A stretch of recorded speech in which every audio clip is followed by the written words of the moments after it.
전통 소바의 정통한 소바 강사 키리안입니다. 오늘 이야기는 에도시대 책 소바 전설을 통해 당시 소바에 대해 알아보는 시간입니다. 소바 전설을 쓴 이신샤 유우쿄우시는 묵은 메밀가루가 바싹 말라 소바로 만들기 어려울 때는 계란이나 장마를 이용해서 만들면 좋다고 하고 있습니다. 다만 맛으로 따지면 위의 재료보다 도모츠나기 쪽이 맛있다고 글쓴이가 밝히고 있습니다. 그렇다면 도모츠나기가 알고 싶으실 건데요. 쉽게 생각해서 도배할 때 풀을 밀가루로 만들듯이 메밀가루로 풀을 만들어 소바를 만들 때 사용한다고 생각하시면 쉬울 것 같습니다.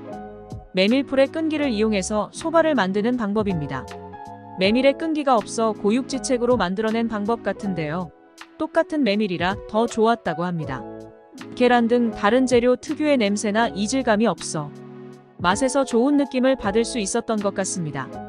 처음엔 계란 전체를 반죽에 사용하다 흰자만 사용하거나 상류층에게는 노른자를 넣어 따로 구별하기도 했던 것 같습니다.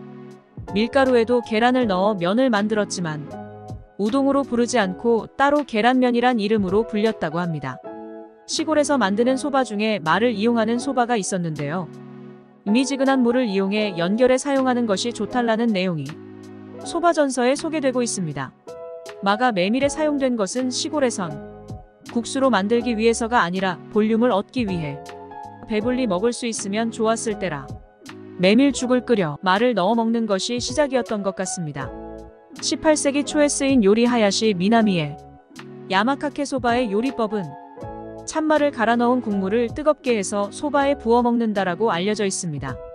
식량으로서 메밀과 말을 있는 그대로 먹다가 메밀을 국수로 만들 땐 연결 재료로 말을 갈아 반죽으로 이용했고 현재는 말을 갈아 소바와 같이 먹고 있는 것을 볼 때 소바와 마의 끝나지 않는 콜라보가 언제까지 지속될지 지켜보는 것도 재미있는 포인트 같습니다. 반면 에도의 소바 가게들은 밀가루로 소바를 만드는 것이 대유행했다고 하는데요. 그도 그럴 것이 에도에선 말을 구하기보다 밀가루 구하기가 쉬웠을 것 같습니다. 일본은 소바 붐을 타고 수많은 협회의 소바 장인 시험이 있습니다. 대략 40분의 시간 안에 도구 정리까지 마무리해야 하는 시험을 치르고 있습니다. 해마다 장인은 양성되며 협회마다 소바 장인 시험의 과정은 비슷하다고 합니다.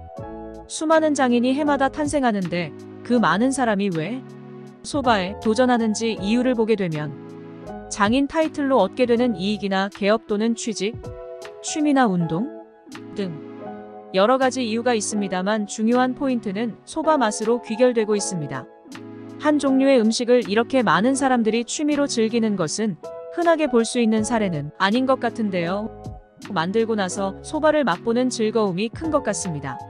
새해맞이 소바를 집에서 마음껏 만들어 먹고 싶은 이유도 있고 재료부터 만드는 과정까지 자신이 컨트롤해서 바로 만들고 바로 먹는 소바의 기본에 가장 충실한 맛을 얻을 수 있기 때문인 것 같습니다. 오늘은 여기까지입니다. 전통 소바의 정통한 소바 강사 키리안이었습니다. 감사합니다.